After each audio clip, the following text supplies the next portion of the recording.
Hola, I'm Claudia Romo Edelman. And I'm Cynthia Kleinbaum-Milner. And this is a podcast a la Latina. The playbook to succeed, being your authentic self. Today, Emma Carrasco, an incredible trailblazer. She's the Senior Vice President of Corporate Affairs for NBC Universal News Group. And here are the 3 takeaways for you from this episode. How she went from an administrative job to the C-suite of one of the most prominent companies in corporate America. How, in order to build trust, which is essential for a media organization, you really need to represent the perspectives of all your audiences. And how her company has proven that there is a business case for investing in a new generation of Latino content. All of that and more here, a la Latina. Stick around.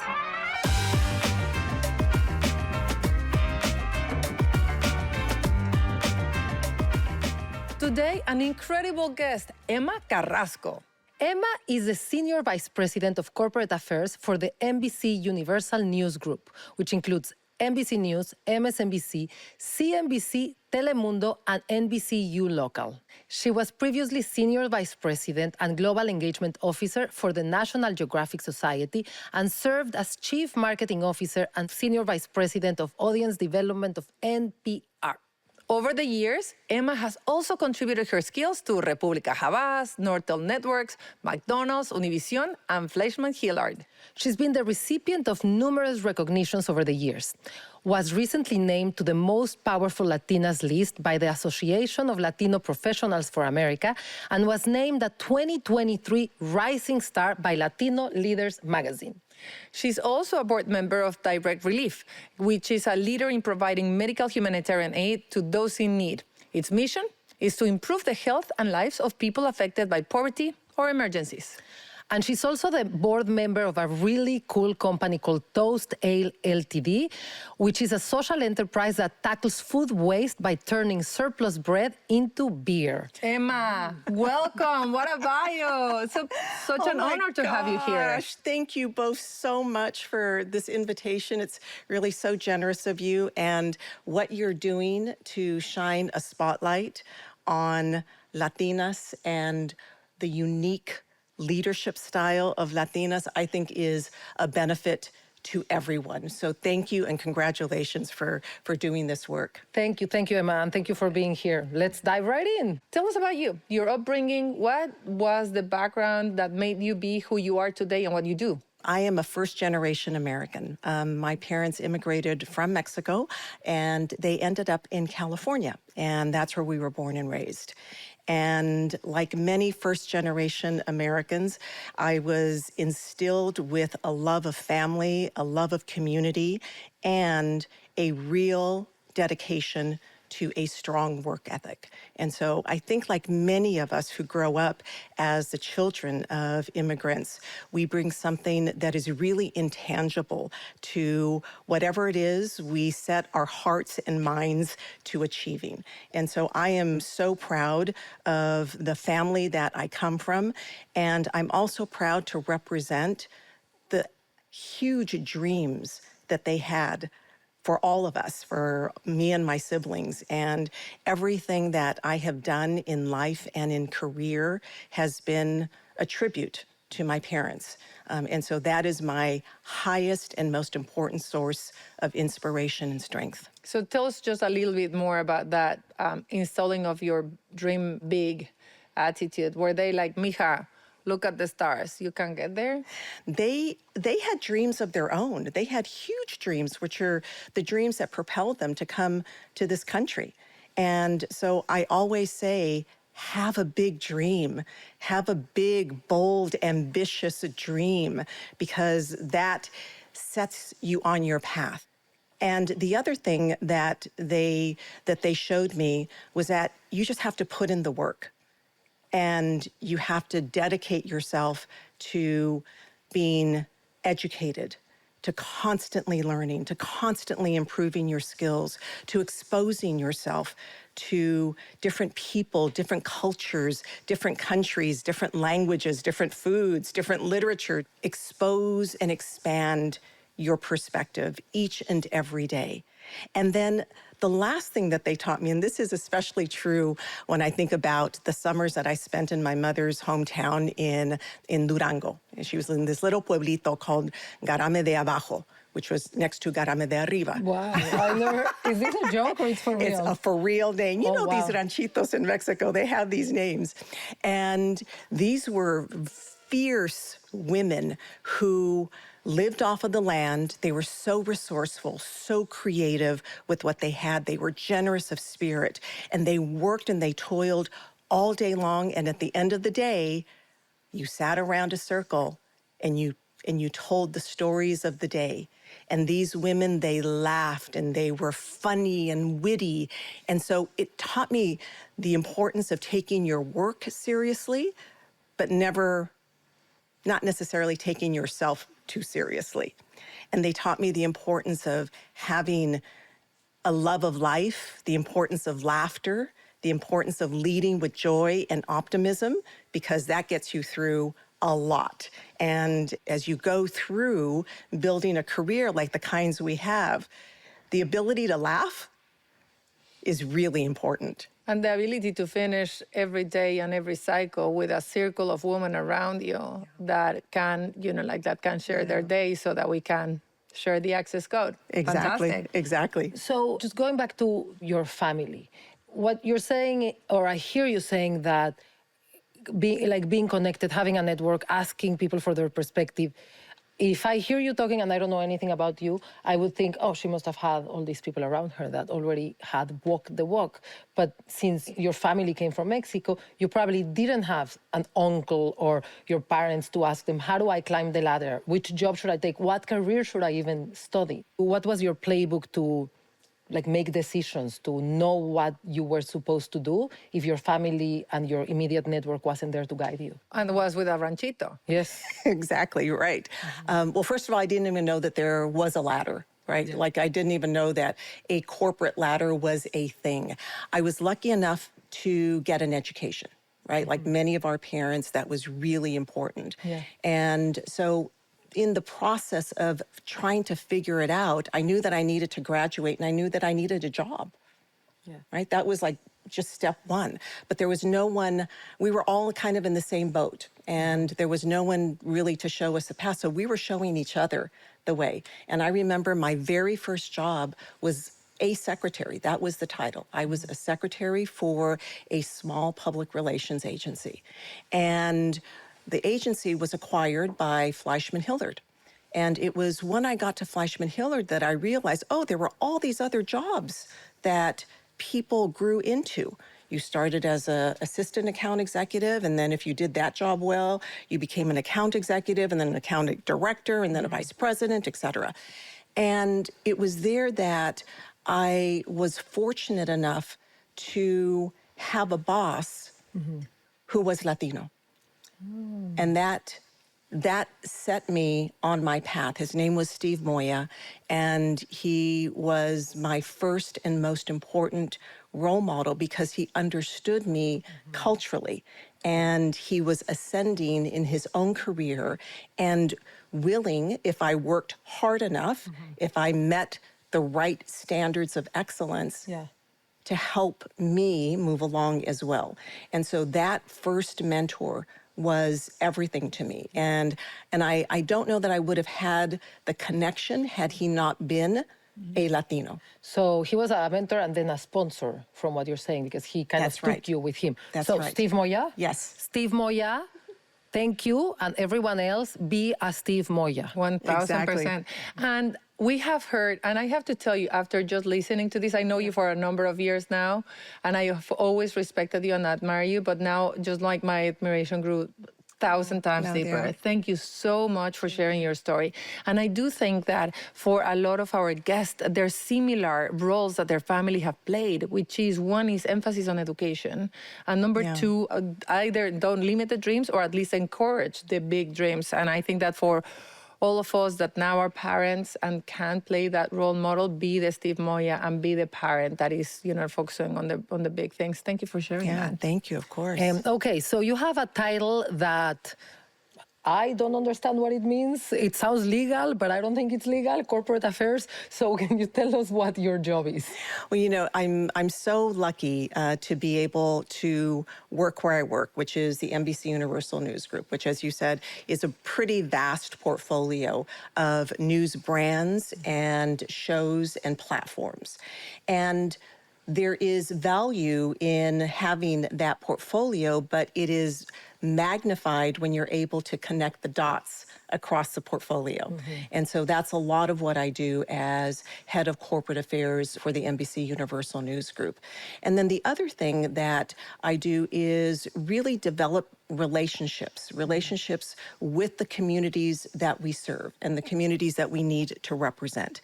And so Claudia is a perfect example of a leader with whom we really identified was important to share what we were doing because we respect the work that Claudia is doing, and we also think that what we're doing should be recognized and should be understood. And so it's a two-way street, right? Any relationship is, and we really believe in the power of partnership.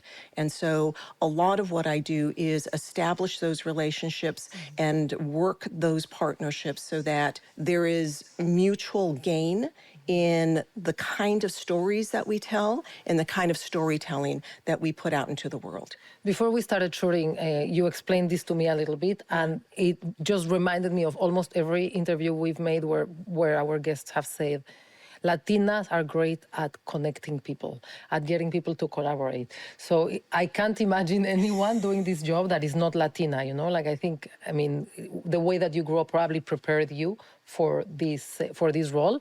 And every company, no matter the size, I think needs this role, somebody that connects the dots, that gets people to collaborate, that gets teams to add value to each other, because in big companies, you can see how much money gets wasted for not having those connections. But even small companies, everybody's running around doing their thing. Yes. So everybody needs an Emma Carrasco. But I do think that you have, as a company, generated more trust, particularly in a very distrusted environment of networks and media organizations, with having so many properties that add up to, I believe in this company. I can work in this company. I can see the different properties. So well done for connecting those dots. So tell us more about your background. Tell us more about, like a little bit of your going through the different companies and how you've been leading marketing teams and audience development for some of the most iconic American companies, including NPR, National Geographic. So how was it for you to work in those environments? And what were the decisions that you had to make, or the skills that you had to develop that helped you position yourselves for the roles that you had and that you currently have? Yeah, I have been very lucky in that I have been able to work with organizations that have always been forward-looking and have always identified where the next area of growth was going to come from. And they understood the importance of nurturing that consumer segment or that community. And so whether it was at Fleischmann-Hillard and working on the Anheuser-Busch account, this was way back when Hispanic marketing was nascent, but we had a real strategy. Oh, so when you were working on the Latino segment, because Yes. these Latino Latino yes. It was very early. Yes, it was very early. And so that foundation of saying, here is a consumer segment that another brand isn't paying attention to, and we're going to pay attention to it. And so the skill, the cultural understanding, the linguistic ability to communicate to a new consumer segment is what really provided a whole new area of advancement for someone like me. And so that was Fleischmann-Hillard. And then I went to Univision, where Univision said, oh, we now actually need to represent a U.S. Latino experience in our content and in our programming. So we know that we have really great telenovelas, but they don't necessarily represent the experience of someone who is now in this country. And so being able to develop a whole slate of content that represented a U.S. Latino experience, introducing a noticiero that was about being a Latino in Los Angeles or New York or Chicago, right? Like, so all of that. And then that. So much that it flipped the script, and now Univision, it's the launch of Televisa.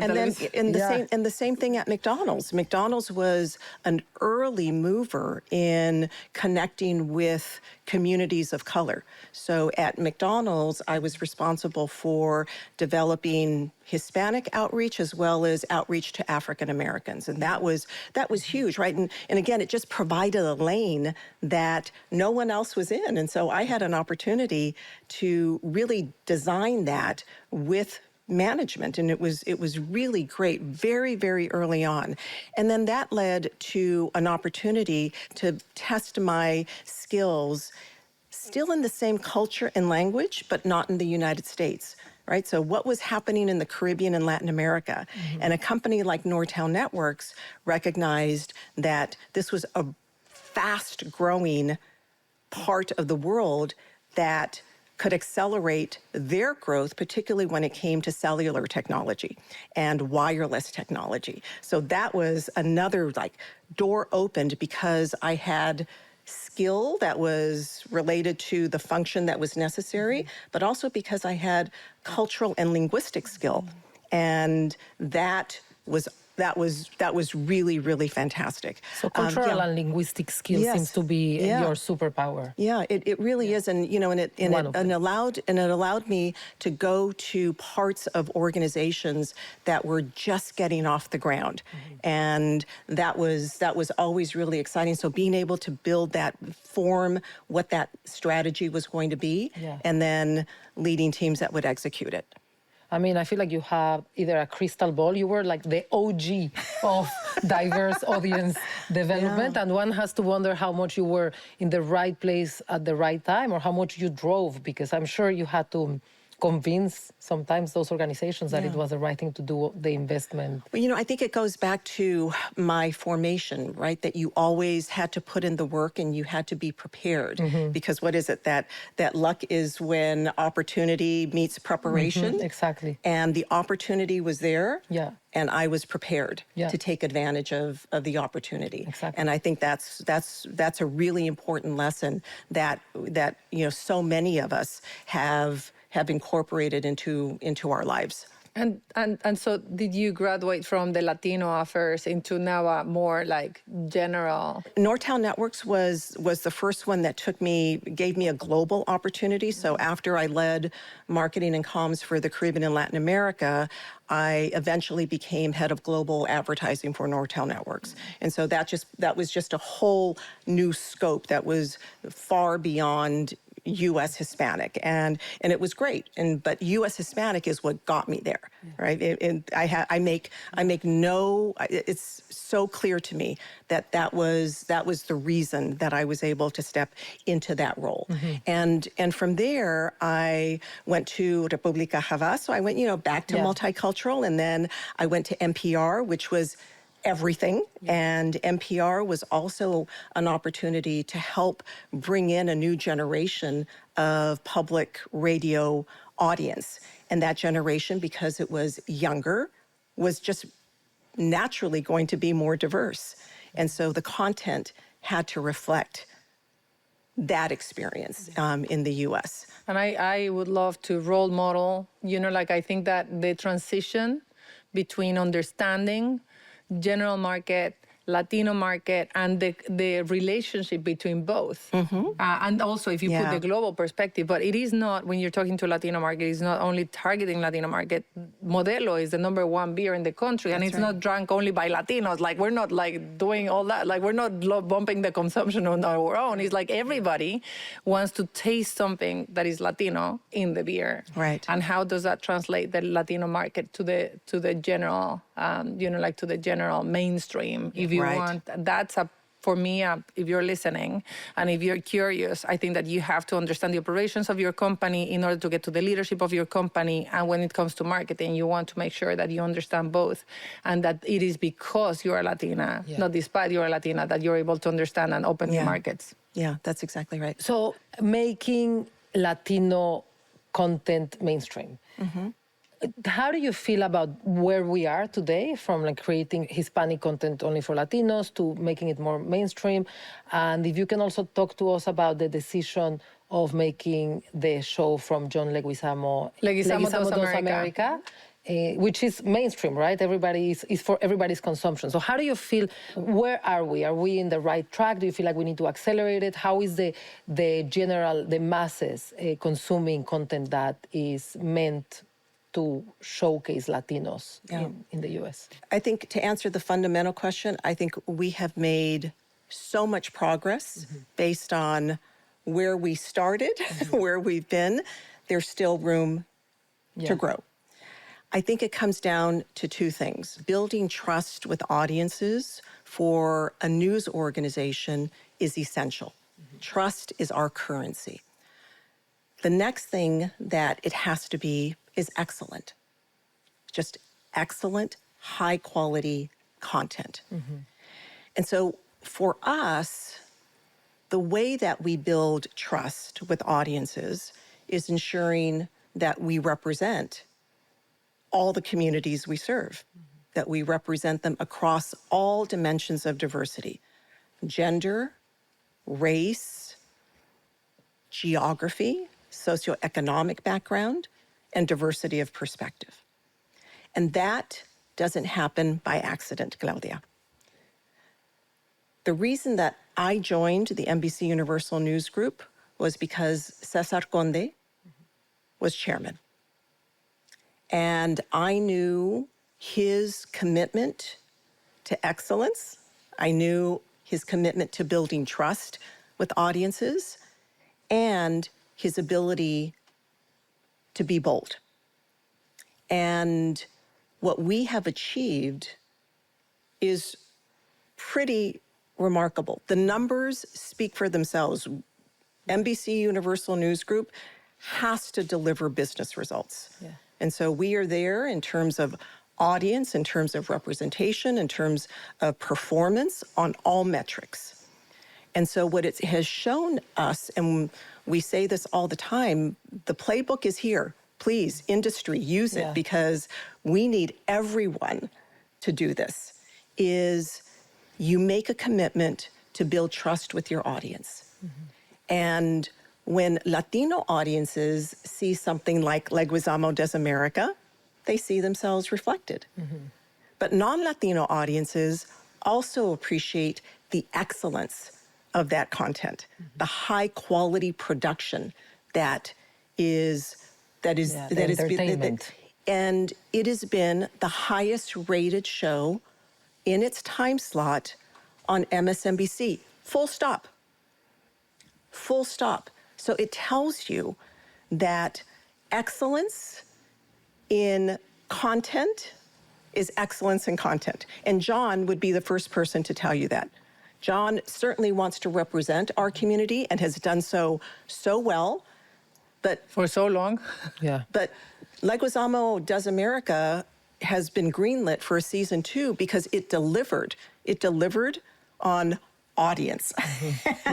And it has also represented the diversity of the Latino community. So you can do 2 things or 3 things at once. And I have to say, one of the other things we always hear is do it well. Take the big bet. And you not only did great content, you promoted it really well. I saw the banners in the planes, I saw it in the taxis, I saw the promotion, I talked to your marketing guy and he showed me the numbers, and you invested in Latino content the way that you would invest in other pieces of content, fully. And that is why it's a full circle. You have to take the big bet, you have to do it well, and you have to do it big. In order to do that. Can you talk a little bit more about that? Well, it was just a very important investment that MSNBC Films and NBC News Studios was going to make. It was a big bet. And when you make big bets, you do everything you need to do to ensure its success. And so our ability to understand the importance of community, the importance of partnerships, the importance of opinion leaders, and make those connections in addition to broader marketing and outreach. It was really that combination. And John played a critical role in promoting the work because he wanted it to succeed. Yeah. We wanted it to succeed. We were all committed to its success. And that I think is absolutely essential when you have this kind of work. But beyond that, it's a situation that we have now, and I am so proud that across this portfolio, we have more Latino news anchors than any other news organization. And that happens in response to, again, a bold ambition that Cesar set for the organization, a North Star, and the fact that we have so many excellent journalists that exist in the field. Yeah. And so you look at Tom Llamas, Ana Cabrera, Jose Diaz-Balay, they're excellent journalists. And they also happen to be Latino and very committed to it. Tell us, what does it do to work under a Latino leader? Like, what does it do to the organization? What does it do in general? How does it translate? How does it, how does it open up? How does it change its culture compared to other leaders? And how does it work for you, being a Latina, to have a Latino leader that it's putting the Latino agenda also on the table? I will say, for me personally and professionally, having been in so many situations where I have been the first or the only, or the first and only, right? And the responsibility that comes with that, it is an enormous source of just personal and professional pride. I love it. When you walk into the office every day and you know that there is someone that shares your values, that shares your commitment, and that is so committed to excellence and performance that you're going to be able to do your best job ever. And to have a leader set that tone for the entire organization has shifted our culture. It is a culture that is so inclusive that people say, welcome to the family, and people are committed to performing at their absolute best. And so he's leading a La Latina. I think you could say that. Right. I love that, because if he's leading as a family Yeah. and everybody feels included, that's very, Yeah. that's very Latino. Right. That's very... It is. He does have very high standards. And that, I think, is something that I also identify with, because I think our parents also had high standards for us. Like, you just have to work twice as hard, and you have to always deliver. And that is something that is very familiar to, I think, Latinos in the organization. And I suppose that working as a Latino under a Latino, that, as a Latina under a Latino that appreciates your culture and is more inclusive, allows you to be your true self by far more. And therefore you can perform better. Yeah. It really is. He has set a standard of excellence and performance that inspires everybody. Okay. We're going to start the fan club of Cesar Conde. Let's have more Cesar Condes. Yes. Yeah. There's two initiatives that I know are very important to you, and we'd love to learn more about them. One of them is Inspiring America Inspiration List, and the other one is the Change Makers, Women Transforming Business. Yes. Can you tell us about them? Absolutely. Inspiring America, the Inspiration List, is a new annual list of people across America who are doing really inspirational things. It is rooted in a regular segment on NBC Nightly News. And so they started just ending the newscast with something uplifting, because sometimes the news of the day can be rough. Yeah, sometimes. And so doing something a little uplifting. So we took that closing segment and we expanded it. And this is an example of bringing together all parts of the organization. And so NBC News, CNBC, MSNBC, Telemundo have all contributed to the creation of the annual inspiration list, Inspiring America, the 2022 or 2023, and soon to be 2024 inspiration list. And it showcases the best of communities across these brands. And so CNBC will have an inspiring business leader. MSNBC might have an inspiring community leader.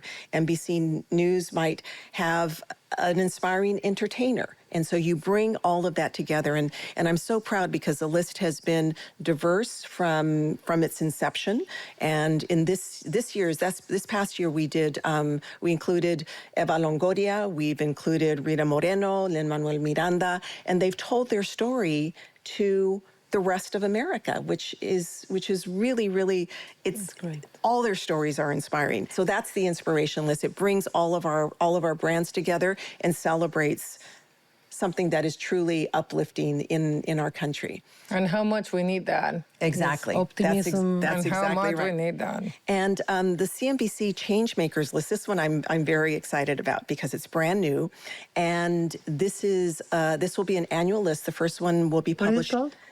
CNBC Changemakers, and it celebrates 40 women who are transforming their organization, whether it's a business or a philanthropy, to do something really impactful.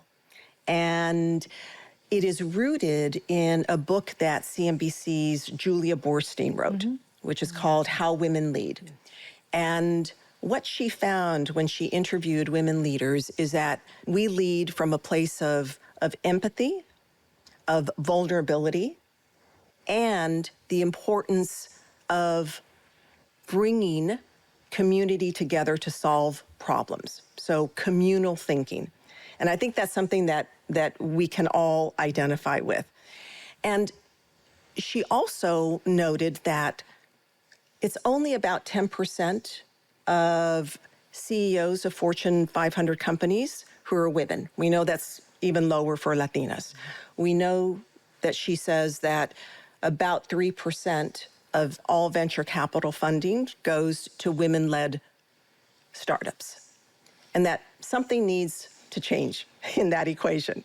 And so by shining a spotlight on change makers who are women and who are leading their organizations through transformation, we think that it can be a source of, again, Role inspiration models, to change the makeup of leadership at the very top of Fortune 500 companies. It's like, I feel like it aligns very well with why we do this podcast, which is, if you don't see yourself reflected, it's hard to imagine that you can get there. There's all these stereotypes that we need to break. So when you put a role model in the spotlight.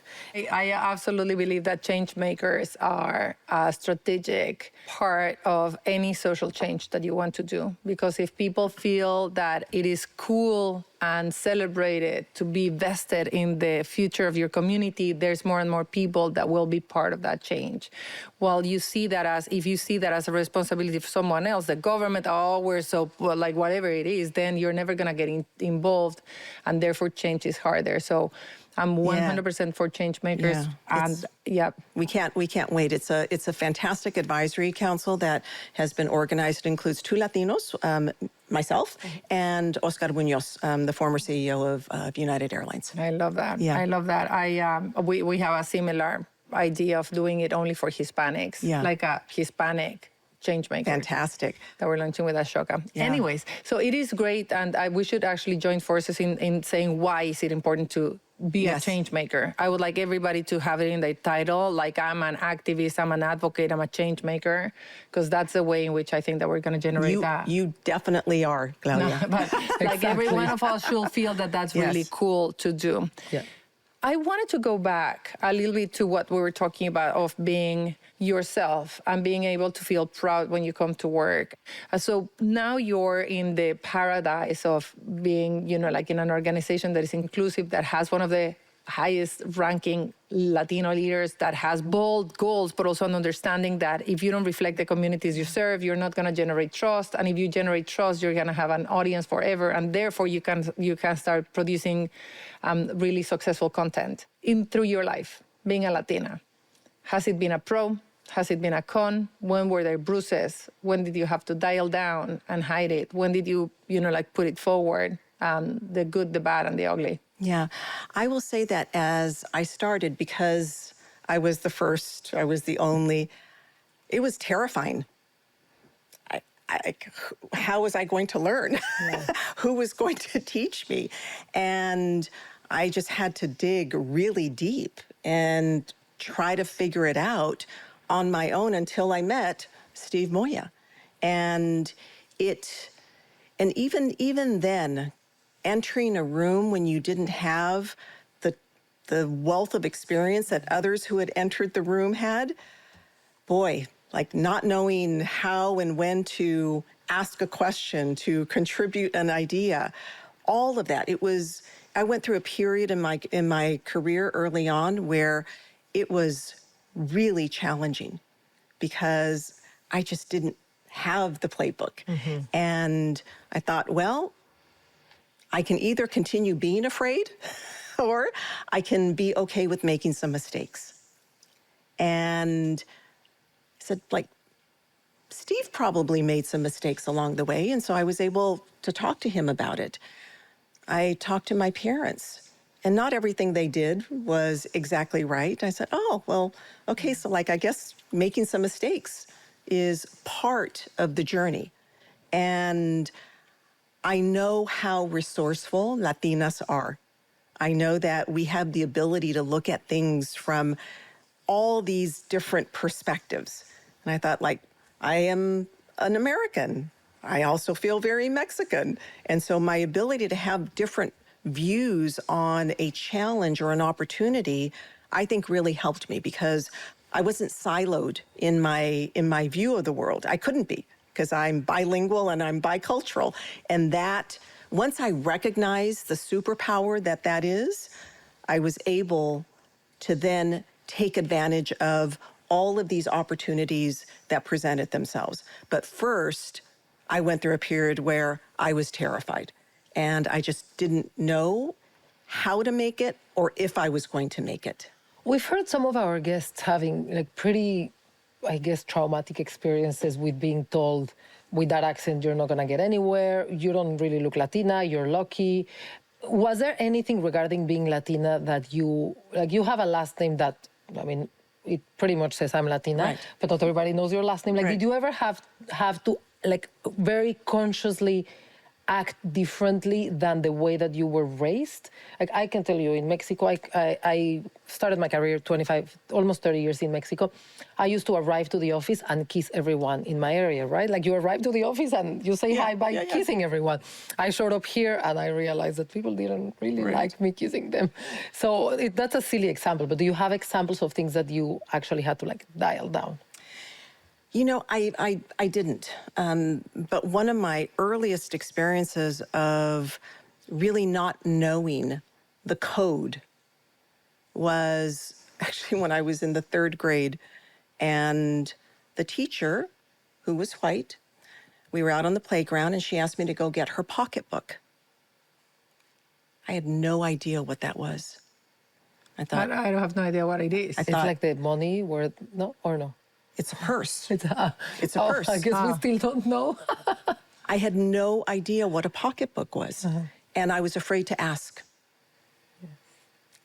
And I went back to the classroom and I said, like, this is a book. I don't know what a pocket is, like a pocket, like in my pants. Yeah. Or, like, what was a pocketbook? Yeah.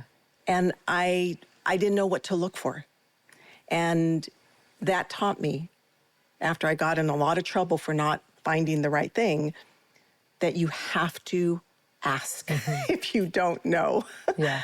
That was a very early, like, cultural experience of dissonance because she came from a culture and I came from another culture and we didn't speak the same language. Ariana Stollard spoke about it in the context of work on how when everybody is white American and you bring somebody it doesn't have to be Latino, it can be somebody from a different country. There's so many words that are embedded in the American corporate world that people that come in feel just like you felt with a pocketbook. Like, I don't understand half of the things. I'm just going to write down, and later after the meeting, I'm going to have to ask somebody what these things mean.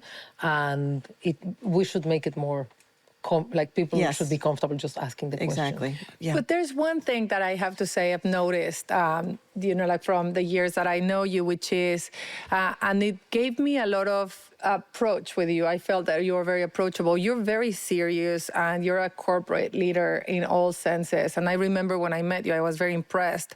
And all of a sudden you laughed. And you're like, ha, ha, ha. And it was like really like laughing like a Latina. And so there was like, like freely and fully. And it was not like, It was like really being yourself. Right. And I just had dinner in Los Angeles with a group of guys that I graduated college with, and all Latinos, right? All coming first in their families to go to college, et cetera.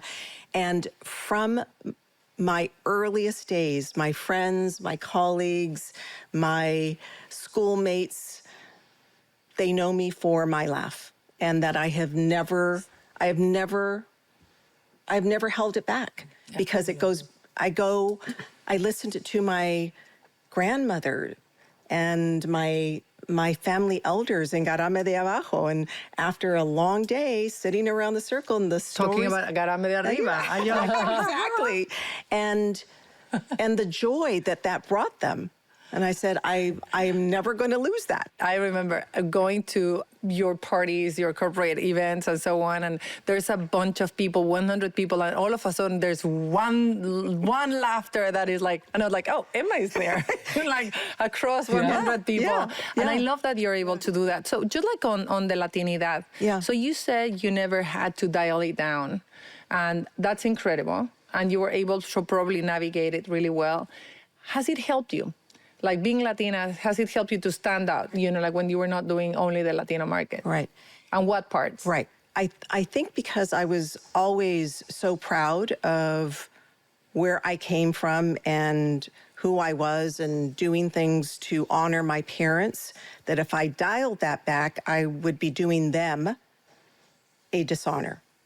And so I found a path in corporate America that appreciated that, so that when brands wanted to understand this Hispanic market, I was ready.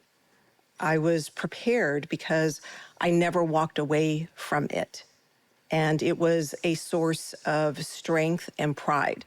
And I thought, this is what is going to be my entree to a corporate career.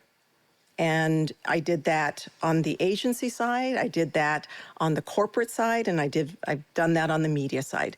And so it has really allowed me to express my unique view of the world and my perspective on growth and opportunity for all sides of that stool, right? That we call consumer marketing or consumer outreach. Oscar Munoz, that speaks about having an Aztec moment where he realized that because he was a Latino, he was such a great CEO.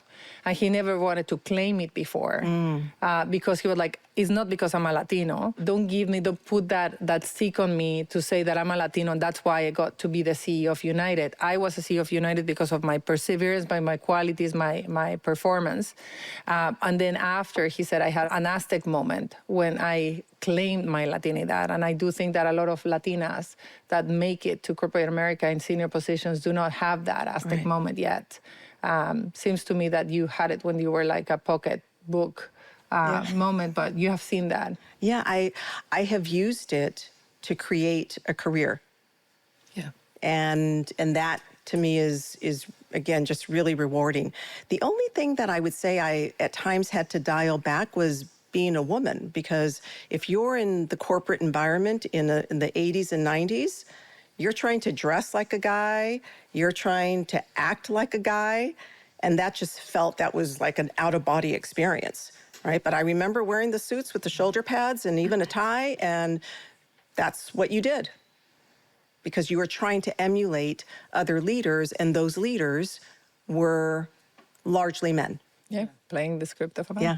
You were given the script that in order to be successful, you had to be like the man. And I think that Latinos, we are giving the script of someone else. we're acting and trying to be someone like the other people, but not being ourselves. And so we believe that there are characteristics of Latinos that we should flip the script and instead of hiding them, just like using them and realize that they are not, those stereotypes are actually assets, like your loud laughter Exactly. is an asset to get people, feeling that you're approachable. Are there any values of the Latino community that you wish that we would understand better so that we can flip the script, both for Latinos to be able to feel that they're their superpowers or for companies to be able to understand Latinos better and therefore appreciate what we bring to the table as assets? Yeah, I think as a first generation American, as a daughter of immigrants, I don't think anyone can outwork our work ethic. I think our work ethic is a superpower.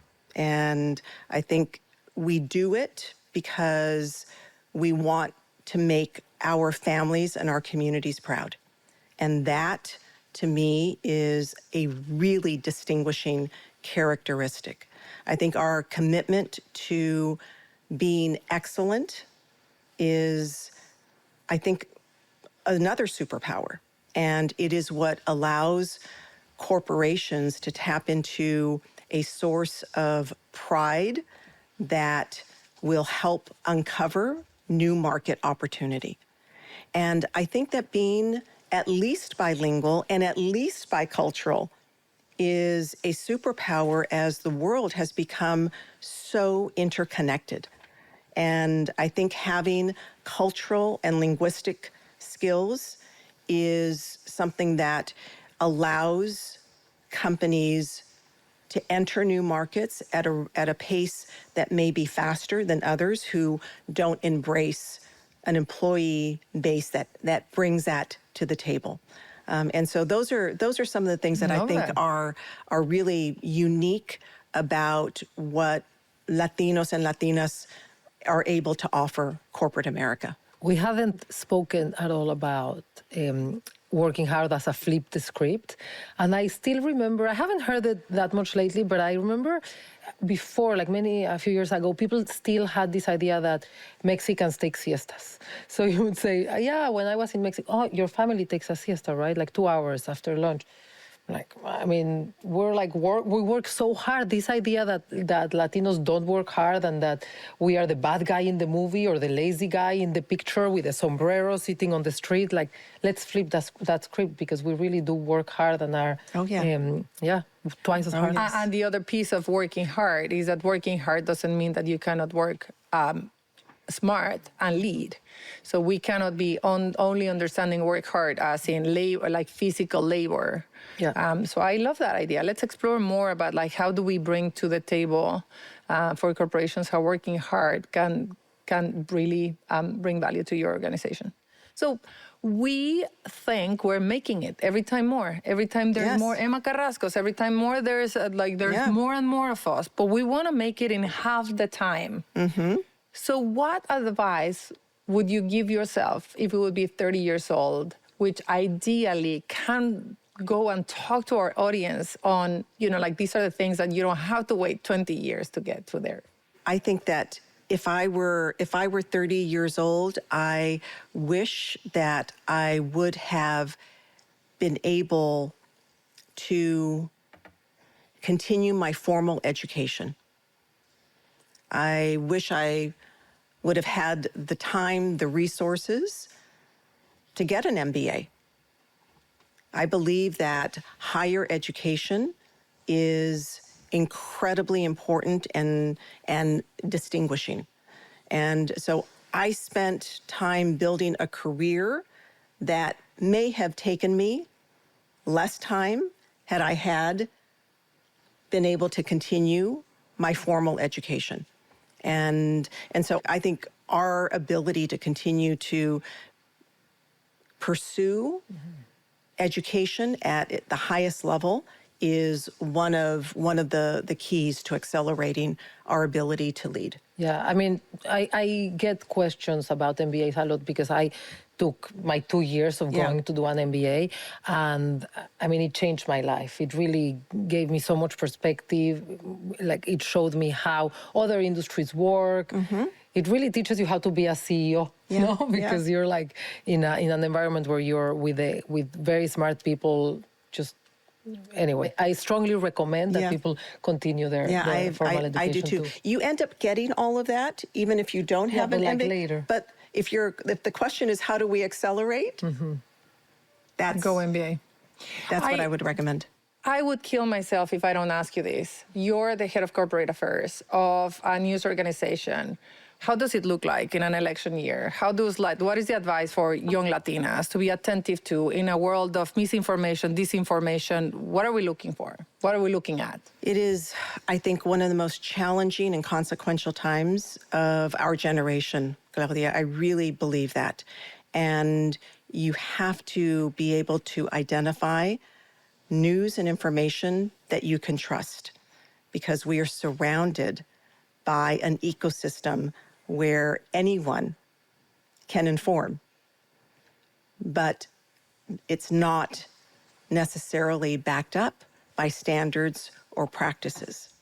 And so we go through great lengths to build this trust with audiences because we think that it is so consequential for Americans to have reliable information about who is going to be the next leader of this country. And we have to present, and we do, all sides of the spectrum. So I'm coming here to you today from the Republican national presidential debate that we hosted in Miami. And through the quality of our journalists, we were able to have a debate that was substantive, where the candidates actually got to explain where they stood on really important issues of our time. And I think that doing the work to pay attention to that is an obligation that we have as citizens of this country. And so I would say to young Latinas to do your homework, to find trusted sources of information, and to exercise your right to vote, because it is essential to our democracy.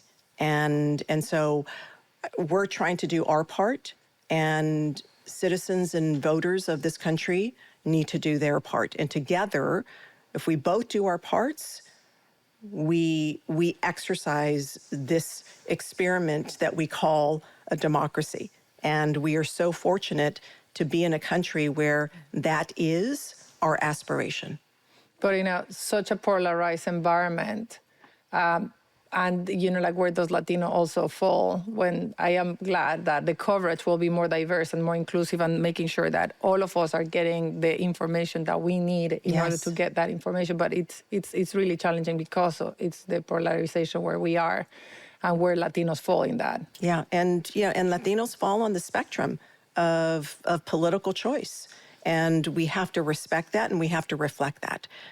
Americans fall on the spectrum of political choice, and we have to represent all of it. And that's what we're committed to doing. But I would say that as a responsible potential voter or a responsible voter, and if you're eligible to vote, you should register to vote, and you should vote. That is also really important. And you go great lengths to make sure that there's more and more voter registration for the Latino community. Yes. And I do think that we should say it. Here at La Latina, we believe that if you want to make it in life, you have to actually make your voice heard. So go and register yourself and make your voice heard, whatever it is, don't be exactly what we just said. Don't be lazy, don't be scared, be bold, and be hardworking, and go and register and vote. That's exactly right. Last question. Yes. Who else should we have? Another Latina that you think she would be a great guest? I love Julissa Marenco. She is the Chief Marketing Officer for the Smithsonian, for all of the Smithsonian.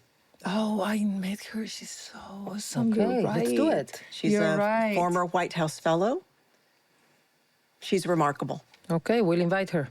Emma, is there anything else that you would like to deliver to our audience? Anything else that you would like to share with us? I just really want to thank you both for this conversation. It's felt like talking with friends, and it is so important that we be able to see ourselves and hear ourselves, and what you're doing is so valued and so important. So I again just really want to express my gratitude to you for having me on, and for your commitment to make sure that all audiences understand that when you do things a la Latina, that great things can happen. Exactly. Absolutely. I learned so much. I grew my admiration for you dramatically in this podcast. Qué linda. Emma Carrasco, thank you so much for being with us. Thank you. Thank you both. Emma Carrasco. Leading